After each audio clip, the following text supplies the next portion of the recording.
even though I want you to find the 12-step fellowship that fits right for you, I don't want any of my people to reject the information that the other fellowship has, because all of it is useful.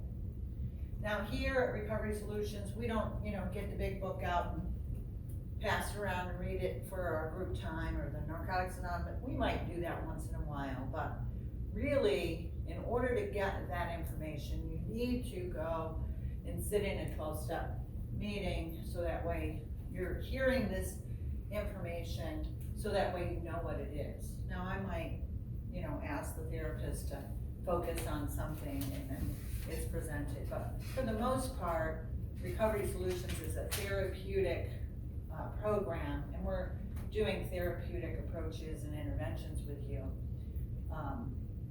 What I'm doing today is not something that we do all the time, but I want you to be introduced to the steps, so that way you understand how to incorporate them and the information. But my hope is that by presenting it to you, that it will be interesting enough and helpful enough that you're gonna wanna go and research it some more, okay? But look, those books, you can take them to bed and go to sleep with them, okay? And get the information, so that way you can start to understand yourself a little bit better. There's no way that in this short treatment experience that you're gonna have, that we're gonna be able to give you everything. But when you're not in the group, I encourage you to be going after more of this recovery information, right? When in active use, the getting and using and finding ways and means to get more was 24/7. We don't wanna just come to treatment, from 10 till 3:30, and then everything stops. That's, the step into what recovery has to offer, right? So this is the first step onto your recovery path. And the more that you are going after additional things after hours, then the more you're gonna be filling yourself up with knowledge, understanding, and taking yourself down the recovery road a little further. Does that make sense? Right? So a lot of times people make that mistake, right? I'm in treatment, I go from this time to this time, and then I go do my life. No. Our life has to be our recovery, and then we get to go do life, okay? It was all backwards. We were trying to do life and ignoring our brain disorder called the disease of addiction. So now, because of the trouble that it's caused, we have to pay attention to the brain disorder called the disease of addiction. And we have to put that first and foremost, so that way we can build a recovery life, and then our other aspects of life fit into that. I'm gonna show you how that works today, okay? So I get the privilege of being in here with you again this morning. Thank you for being here and allowing me to get to do this. I love doing this. I was thinking as I was waiting to start this morning that there's a saying, right? Find the job that you love to do, and you'll never work another day in your life, right? So that's how I feel about what I get to do. Now, it might leave me from time to time when I have a million things that I need to do, but in general, I really do feel that way. So thank you for being here this morning. Thank you for the time that I get to spend with you, and I hope that our time together is beneficial. So my goal for this morning is we're just gonna go right through third step, then we're gonna stop, take a break, then we're gonna come right into fourth step a little bit, kind of getting ready to move into the fourth step, okay? So we're gonna stay together, have a break, and then finish our morning together. All right, so when we break, make sure you go to the bathroom, so that way you're not disturbed, all right? I know, that's all on tape. But it's true. But it's true. All right, so as we think about what we covered yesterday, the first step and the second step, before we move on, any afterthoughts, anything come up, questions, insights, anything from our work together yesterday? Okay, so we admitted we were powerless over our addiction, that our lives have become unmanageable. We came to believe that a power greater than ourselves could restore us to sanity. We left off by making a list. It was a short list. The list continues throughout life, right? Because this recovery life is going to help our lives expand and expand and expand, right? And so what works for us today may not work for us 10 years from now. Who we are today may be very different than who we are 10 years from now. So we want to always expand our toolbox, our second step, right? Those things that restore us to sanity. The restoration to sanity is important because we have the brain disorder called the disease of addiction. It causes us to have impairment in our perceptions and the way in which we think and we behave in our world because of these characteristics that substance use disordered individuals share in common. And so we need something that's going to help to shift our thought process, which eventually shifts our behaviors, our emotions, and hopefully reduces the consequences as a result. Make sense? That was a whole big mouthful. Okay. So now we're going to move into the third step. Somebody read it for me. We make a decision to turn our will and our lives over to the care of God as we understand Him. So, again, we take each word, we find the importance of each word for ourselves, and we learn how to apply this step. They're not just words on the wall. We want to understand this step so that way we can actually have practical application in our lives. Because if they're just words on the wall, then yay, we can memorize them, we can recite them. But if we don't have meaning to them, and we don't know how to apply when the need comes up, we will be lost. And in this recovery path, we don't want to be lost. I want to clear this path so you don't feel like you're lost anymore. Okay? So, of course, we talk about the we, the importance of the we, made a decision, all right? And again, in these 12-step fellowship books, it's going to have a deeper description. So I want you to get into those books. I want you to read what these steps have to say, so that way it's not just coming from one aspect, right? Miss Pamela's mouth, okay? So I want you to read from the basic text, I want you to read from the big book, and start to apply some meaning. How do you understand it? And then use your therapist to process through. Do I understand this? How do I apply this? What does this mean in my life? Okay? So we made a decision, right? Mr. Alex can't tell you you have to get clean or sober. Ms. Camille can't tell you you have to do this or this or this. I mean, they could recommend, they could put together a treatment plan for you. Your husbands, your wives, the jobs, the employers, the coworkers, the neighbor down the road. What we know about substance use disordered individuals is that until you make the decision yourself, nothing really sticks. That we, as substance use disordered individuals, must make the decision for us. People can go to prison for years, come out, use again.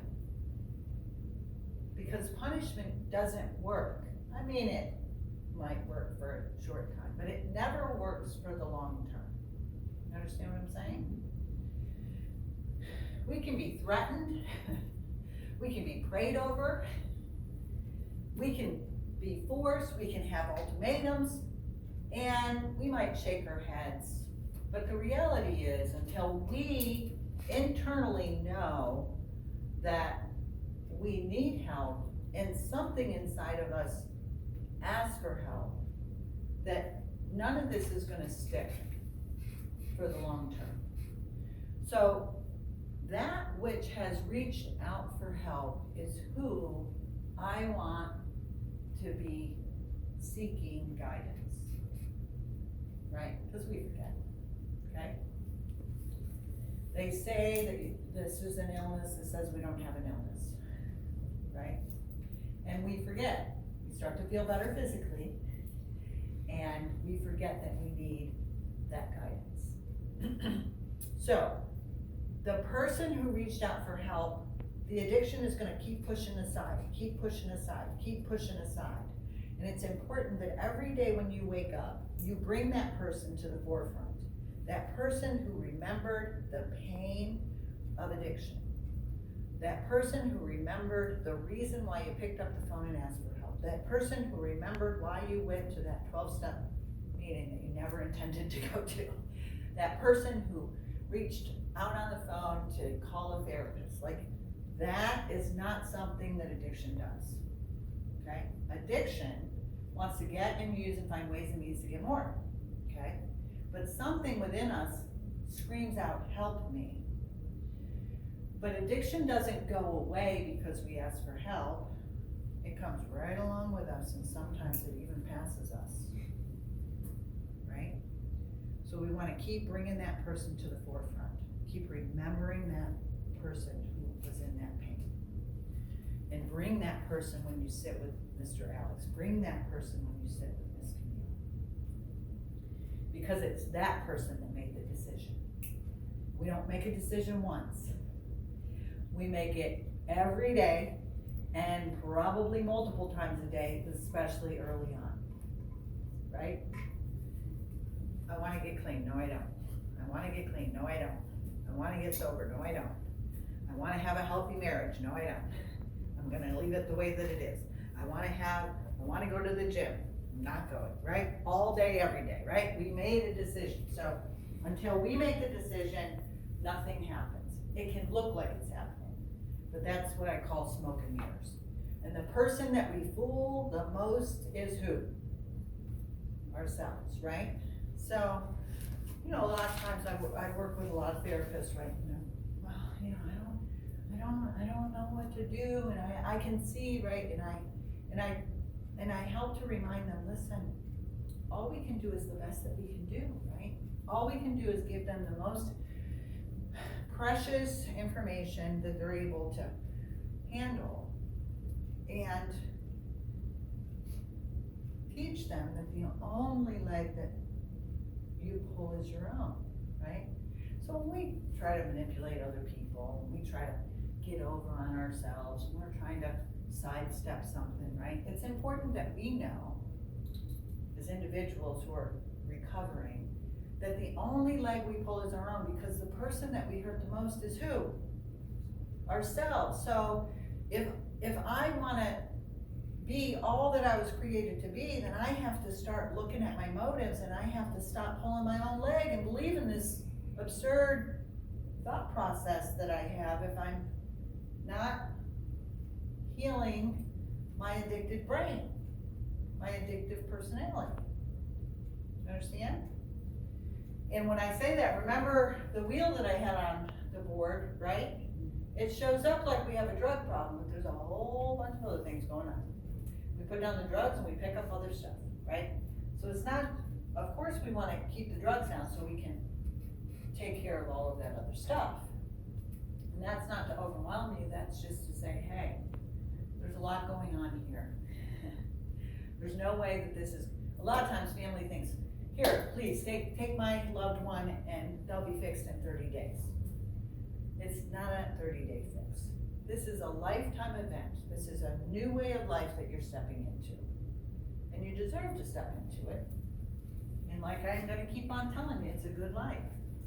It's a good life and you're worth it. So we made a decision to turn our will. Oh, what does that mean? Right? So the best way that I can explain that so that people can understand is that if we think about the brain disorder called the disease of addiction, and that it is a brain disorder, and that there's something about the way in which we process things, right? We talked a little bit about that yesterday when I talked about wanting Alex to come into my office, and all of a sudden it's a catastrophe and Miss Pamela's gonna fire him, right? When all I wanted to do was just get a signature, right? That didn't happen, by the way. Just an example. But for whatever reason, the way in which the substance use disorder brain functions, that's what happens. We just automatically see the negative, right? And it was read this morning in the Just for Today, that negative thinking, right? We didn't ask for it. It's part of the addiction. It's part of the brain disorder. So it's not our fault, but it is our responsibility, right? And now that we're no longer using, we have the opportunity to take a step back and say, oh, I don't feel good. What's going on? Well, if I'm not feeling good, it's probably because I'm not thinking good. And when we were using, and when we first get to treatment, all of our thoughts and feelings are like this big ball of knotted up yarn. Can you see that? Can you view that, right? So what happens in treatment is we get to pull out just a little bit of that thread, and we start to untangle, untease all of that knotted up thinking and emotions, right?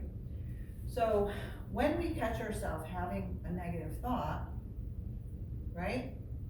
We're gonna see this ball of yarn. We're gonna check in, okay, how am I feeling? That doesn't feel good. If I'm not feeling good, how am I thinking? I'm gonna catch that thought, I'm gonna bring it around, I'm gonna look at it, and I'm gonna ask myself, is this a distorted perception? Could there be something different, right? So if I use that same example, right? Mr. Alex, I asked him, yesterday to come into my office tomorrow morning. So Mr. Alex goes, ah! I gotta go into the boss's office, what's gonna happen? Oh my God, she's gonna fire me.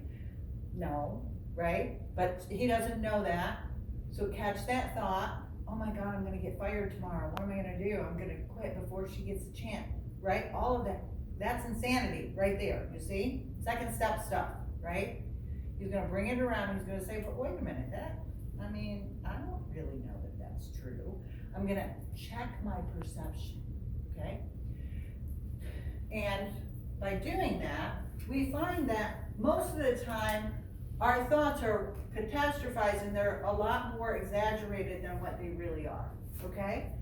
So that's, to me, what that means when we're talking about this step.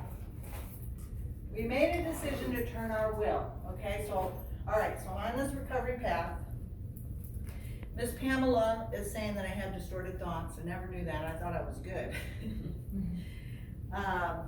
I'm not quite sure that I like that, but okay, I'm gonna go down this road with her. And she's telling me that I have this tool now that says that if I have this experience that causes me to feel uncomfortable, I'm gonna see where it is on my body. I'm gonna check into the great communicator. I'm gonna ask myself, what does that feel like? I'm gonna feel the sensation without having to use, because this is normal, like people really do have feelings. They really do check into what is it that they're feeling, right? So now that we're no longer impaired, we have the ability to actually feel these feelings on our bodies and start to identify what is that. And then I'm going to identify, oh, that could be an insane thought. And I'm going to let myself know that I deserve to be restored to sanity because, no, I'm not going in to get fired tomorrow. I don't really know what she wants. I don't like that she wants me to come in tomorrow to the office, but there's no indication that I'm going into her office because I'm gonna get fired. So now I'm gonna go and I'm gonna apply the third step, and I'm gonna say, I made a decision. I made a decision that when these distorted perceptions enter my life, I'm gonna check them out without just automatically reacting to them. Because I know now, because Ms. Pamela said that we share these characteristics, that one of these characteristics is that I have negative thought processes and that I'm impulsive. And that in the past, because of my impulsivity and because of my negative processing, I would just quit my job because I can't deal with rejection.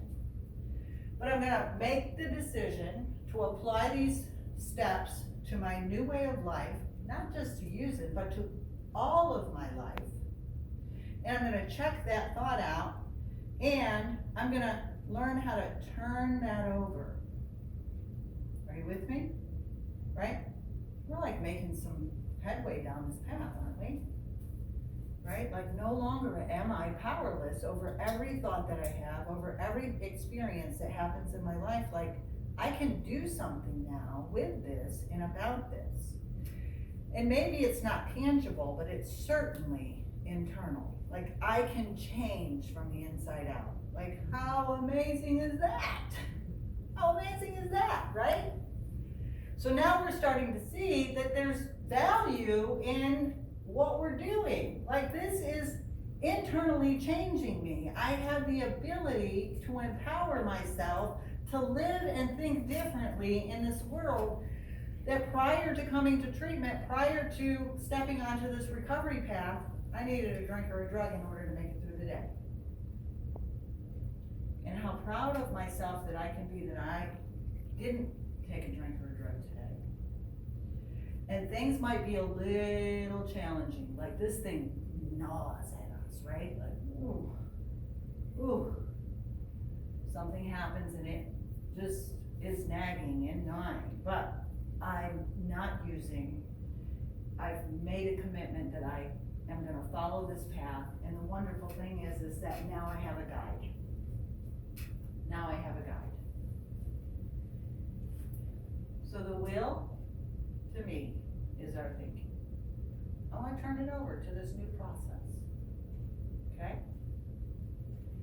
And our lives. Well, maybe if I turn over this way of thinking, then there's gonna be a different outcome. There has to be a different outcome, because when I think different, I feel different. When I think different, feel different, I behave different. When I think different, feel different, behave different, then I have different outcomes, right? And Mr. Alex is still working. He didn't tell me, I'm quitting, right? He's still working. We have different outcomes, right? Now, here's something that I learned along the way that I thought was important. To the care of. Let's stop there. To the care of. So for those of us who have children in the room, right? When we turn our children over to the babysitter, or to the school, or whatever, what are our expectations? That they'll take care of, they'll be safe. They're gonna be safe and they're gonna be taken care of. Anything additional? To actually be involved with them, engage with them. Right. So not just basic needs, but like go swimming or, take them to the park or stuff like that. Beautiful. I love that. No harm. Right. So when we think about that, right? We think about that there's gonna be some engagement, some involvement. We think about there's gonna be some safety, there's gonna be care, right? We're not giving them away. We're not giving our thoughts away, and we're never gonna have our own thoughts again, because now Miss Pamela has hypnotized me, and I'm only gonna think along the lines that Miss Pamela says. Yeah, not that powerful. Or the 12-step fellowships, or my sponsor, or my therapist, right? No, you're gonna have your thoughts, but you're gonna have a tool to process through your thoughts, so you're gonna have more beneficial feelings, more beneficial outcomes, right? So we're gonna place our thoughts and the outcomes of our lives into the care of this whatever, we're gonna talk more about that, that's going to provide safety, nurturing, involvement with us. Now think about that for a minute. Next week, I want a lot of work with a therapist on what that means, because this is huge.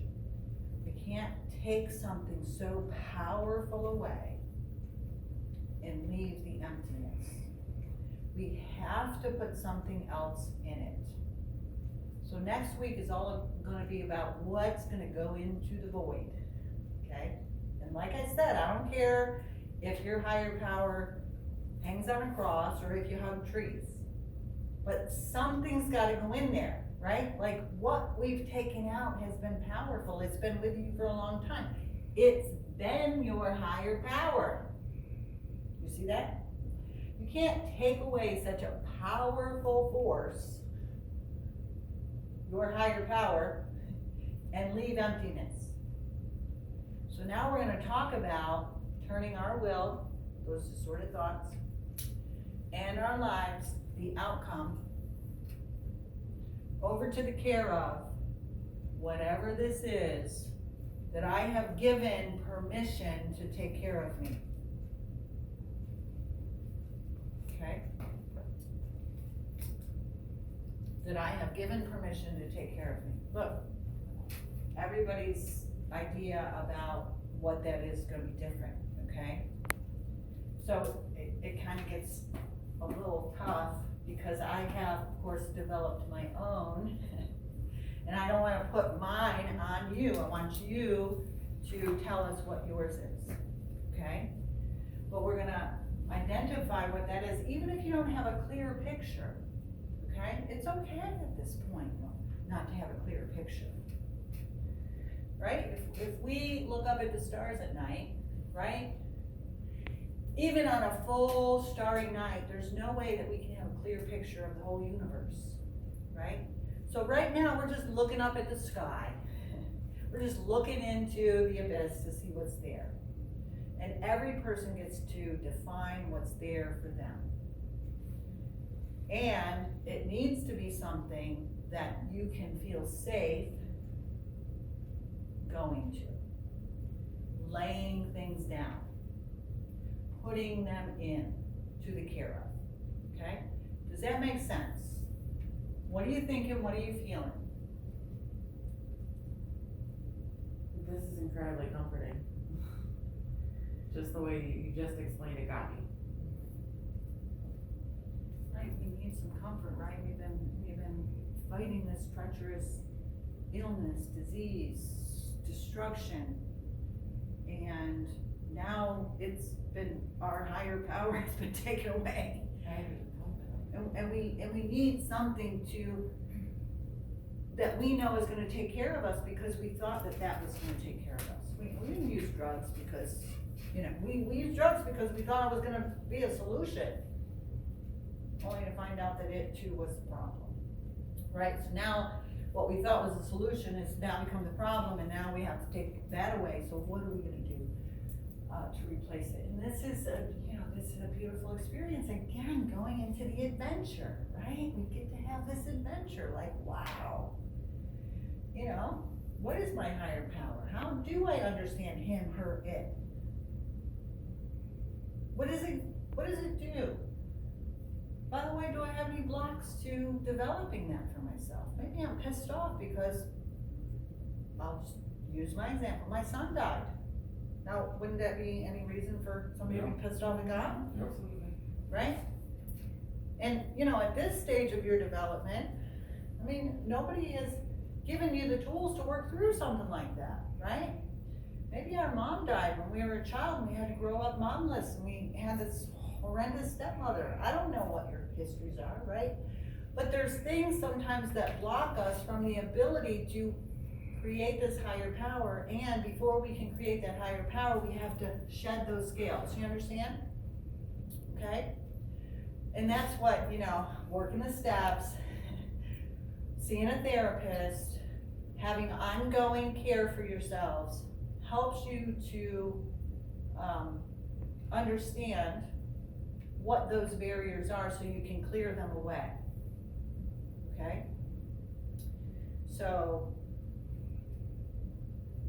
maybe over the weekend you'll think about some of those barriers so that way you'll be prepared, right? Or maybe it'll be like, look, I don't care about those barriers, what is this under care of how do I understand? Who is it? What does it look like? What does it feel like, smell like, taste like, right? Each of you could be in a very different place, okay? and building the understanding, right? So my understanding is very different than Mr. Ellis's, very different than Ms. Johnny, right? And that's okay. That's the beauty of being in a 12-step fellowship, is they say, I give you permission to create whatever you want, as long as it works for you. Now, there are gonna be people who say, oh, my higher power is a doorknob. Well, I don't know how the doorknob is gonna, do, but if that's your thing, I don't have the energy to argue. It's not gonna work for me, because I'm tough, right? I need something powerful, something caring, something I can rely on, because life has given me the opportunity to have this incredible experience. And it gets really scary sometimes. Like my roller coaster goes steep, you know what I'm saying?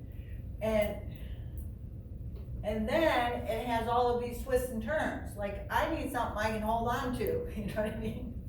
I need something I can go and say, I'm scared to death, please help me, okay? I needed something that, with this racing thought brain, like I'm always trying to figure things out. Well, how can I get to peace, right? I needed something powerful enough that was gonna be able to take my, I needed to visualize, okay, this is kind of going self-disclosure, right? When my son died, I, of course, understandably, couldn't really function very well. Like I couldn't run a business and be in master's, advanced standing, and do my assignments and sitting in class, social work classes where they were standing up there and talking about social workers and the, cancer unit and their experience. And I'm like, oh my God. And pay the bills and keep the lights on and take care of my other kids and make, all that, right? So my head was just, whoo, even though I had been 18 years clean, right? The stuff comes back, right? So my heart was broken and my head was racing, right? And thank goodness I had all of that time in the 12-step fellowships to be able to manage that. But I needed to actually be able to, in my prayer, and I didn't expect to go here, but God's saying, go there, so I'm going there. In my quiet time that helps me to get centered before I go out to the world, because I think I have this very big responsibility to the world now that I'm clean. I needed to be able to visualize my higher power holding my brain into its hands until it was able to be settled and I could replace it. And I needed something that I could visualize having my heart laid into this incredible care. It was gonna take care of me, even if I didn't understand what the outcome was gonna be or how I was gonna be able to make it through.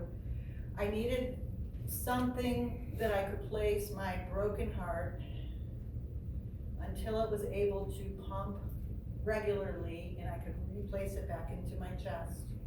And I could get up and I could shower and I could put my makeup on and I could do my hair and I could go sit in that class where they were talking about cancer patients. And I really wanted to run out of the room, okay? Like, this is how life shows up. Just because we get clean doesn't mean that everything's gonna be okay. But I know that everything is gonna be better because I can do it clean and sober, okay? So I needed something that strong. Now that doorknob wasn't gonna do it. You hear what I'm saying? No way the doorknob was gonna do that. So I encourage you to take that experience and build what you need, because you know what your experience is better than I do. Is a doorknob gonna do it? Or do you need something as powerful and big as the universe? Another thing that was given to me right about this time was, I talk sometimes about my first sponsor. My first sponsor's name is Sally Lee, and at the time she had 9 years clean, and I thought, oh my God, woo, right? Now these people have 45 years and 55 years and 65 years. We didn't know any of that back then. If you had, 6 months clean, you were doing really exceptional. But she was really an advocate for the 12-step fellowships. She was also a therapist, so I got to have a double, right? And so one of the things that she had me do was, I was scared, right? I had a huge anxiety disorder. I didn't like being around people. I had a depressive disorder. I didn't want to get up and go to you know, treatment, it's snowing outside, I have these 3 kids, gotta get to all these places. I didn't wanna, you know what I mean? But I had this incredible, sponsor, and, one of the gifts that she gave me, and she gave me many, was to visualize myself in 5 years. Now, 5 years seemed like an eternity then, right? And here, I'm still the girl that's thinking about using every single second of every single day, right? That's where I was at. And so she had me visualize myself in 5 years. And what an incredible experience. I share that with you. I encourage you to do that. Right? And not too long ago, I actually heard Matthew McConaughey talking about his hero, right? And he said his hero is him 10 years from now. His hero is him 10 years from now. And every time he starts to reach, you know, the pinnacle of whatever that looked like, the great thing about that is it's always him 10 years from now. So he always has something to strive for, right? And these types of things are the things that I'm talking about. Like, we get to, because of our recovery experience, we get to be introduced to these concepts that when I was using, I would have never been introduced to, right? So constantly learning how to visualize what is it gonna be like in the future, okay? But back then, I didn't have Matthew McConaughey's hero 10 years from now, right? I just had the instruction, see what you're like. And the beauty of doing that is I became exactly what that visualization showed me. An empowered, educated, recovering woman, okay? Now when I got clean, I had a high school equivalency because I dropped out because my drug use, you know, 2 months before I was supposed to graduate. Yeah, self-sabotage behaviors, yes, we can go there all day, right? So here I am in the recovery process. I have a high school equivalency. Where am I going with that with 3 kids, right? Well, you know, not for nothing, but it's kind of paid off pretty well, right? And so her giving me that assignment has really impacted the decisions that I would make going forward. And it's really an incredible experience to have had a vision like that and be able to walk into it and live your life and make decisions, right? Because look, prior to that, if I didn't have that exercise and I didn't have that vision, I wouldn't have had anything to walk towards, right? So I encourage my patients to walk towards something. What's the goal here? What are you doing all this for? Like, this is a lot of work. What are we doing all this for? Right? So, asking yourself that. And walking towards that, because it has to mean something. All right. I know it's almost time to go to the bathroom. I wanna just do this. Okay, now, I'm not the artist in the room, okay? My art comes in different ways. It's not drawing. Anybody know what that is? Umbrella. Yeah, yay!